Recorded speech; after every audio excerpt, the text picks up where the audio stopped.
अस्सलाम वालेकुम।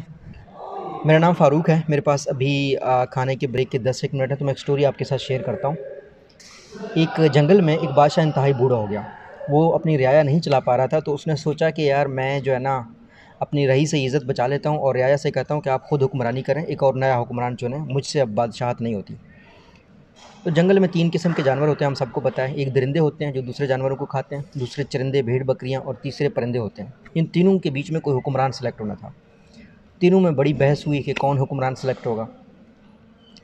दरिंदे कह रहे थे कि हम में होना है, क्योंकि पहला शेर भी जो है ना हमारे जैसा था, तो दरिंदे का होना ज़रूरी है, हम ताकतवर लोग हैं। चरिंदों ने कहा नहीं, हम तो दूसरों को खाते नहीं हैं, हमारी वजह से जो माहौल है, जो एनवायरनमेंट है जंगल का, वो सेफ़ रहेगा, हमें बनना चाहिए। परिंदों ने कहा हम तेज़ हैं, हम उड़ सकते हैं, हमें अगर कोई ख़तरा होगा तो हमें पता चल जाएगा, और अगर किसी ने हमला कर दिया तो हम दूसरे जो साथ वाली जंगल हैं उनसे हेल्प भी जल्दी ले सकते हैं, तो हमें हुक्मरान होना चाहिए। खैर उनमें डिसाइड नहीं हुआ, तो फिर वो चले गए बूढ़े बादशाह के पास कि हम में तो डिसाइड नहीं हो रहा कि हुक्मरान कौन होगा, आप बताएं कौन हुक्मरान होगा। तो उसने कहा कि अब आपका आपस में एक दूसरे के बीच में ना बोझ आ गया है, तो आप इकट्ठे तो नहीं रह सकते, अब जंगल को तकसीम कर देते हैं आप लोगों में से।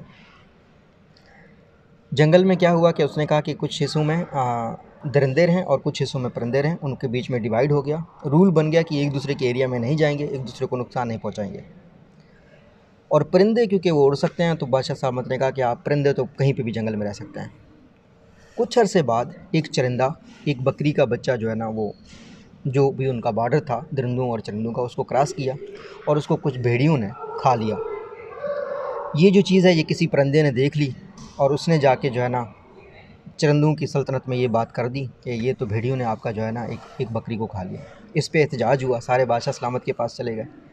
बादशाह सलामत ने अपने अवाम को जो है ना इकट्ठा किया और उन्हें तकरीर की कि ये बहुत जुल्म हुआ है हमारे साथ, मैं जो है ना इसकी शिकायत करूँगा, जहाँ पे भी मैं इसकी शिकायत एहतजाज करवा सकता हूँ मैं करूँगा इस एहतजाज को,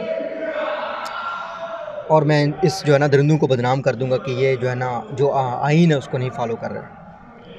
कुछ अरसे बाद कुछ दरिंदे जो है ना वो उनके बॉर्डर क्रॉस करके आए और उन्होंने कुछ भेड़ खा लिए, जो भेड़ बकरियां और खा ली। अब दोबारा रियाया को और भी गुस्सा आ गया कि ये दरिंदे क्या कर रहे हैं, हमारी सल्तनत में आके हमारे लोग खा रहे हैं। तो नतीजा ये हुआ कि फिर बंदर से जो है ना सब एहतजाज करने लग गए। अब जब चरिंद परिंद की एक बात मैं आपको बताऊं, जब चरिंद परिंद की हुकूमत बन गई थी, तो जो चरिंदों का सरबराह था उन्होंने बंदर को सुन लिया था, और जो दरिंदे थे उन्होंने भेड़िया को चुन लिया था। अब जो भी एहतजाज हो रहा है वो जाके बादशाह के आगे, उनका जो चरिंदों का जो बादशाह है उसके आगे जो है ना बंदर के आगे कर रहे हैं। अब इस दूसरी दफ़ा के एहतजाज में ये था कि लोग ज़्यादा इकट्ठे हो गए हैं, क्योंकि भेड़ बकरियां दोनों खाए जा चुके थे। तो अब बादशाह सलामत ने कहा कि पिछली दफ़ा जब बकरी खाई गई थी तो मैंने बड़े लोगों में से रब्ता किया है, उकाब जो है ना वो भी हमारे साथ मिल गया है, और बाकी परिंदे भी अब हमारे साथ हैं, अब हम नहीं जो है ना छोड़ेंगे, इनको बदनाम करके रहेंगे, एहतजाज भी करते रहेंगे। तो वो यही बातें तकरीर कर ही रहा था कि एक और तोता आया, उसने कहा कि अब जो दरिंदे हैं वो और ज़्यादा जो है ना परिंदे भी खाने लग गए हैं और भेड़ बकरियां भी खा रहे हैं। तो बादशाह सलामत जो है ना वो दरख्तों के बीच में जो है ना छलांगे लगाने लग गए। और वज़ीर ने पूछा कि बादशाह सलामत आप ये क्या कर रहे हैं? उसने कहा आप देख नहीं रहे कि मैं अपना खून पसीना खुश्क कर रहा हूँ फ़ैसला करने में कि मैं क्या करूँ। और बाकी उसने रियाया से कहा कि आप चले जाओ, अभी मैं फ़ैसला सोच रहा हूँ कि मैं क्या करूँ, किस तरीके से दरिंदों से निपटूँ। और शाम को ये ऐलान हो गया रियासत की तरफ से, चरिंदों की रियासत की तरफ से, कि हम 10 किलोमीटर जो है ना दूर, इस एरिया से दूर चले जाएंगे जहाँ पे दरिंदे रहते हैं। तो अब ये कहानी किस सिचुएशन में कहाँ लगती है ये तो आप सुनने वाले बेहतर जानते हैं, कहाँ लगती है कहाँ नहीं लगती।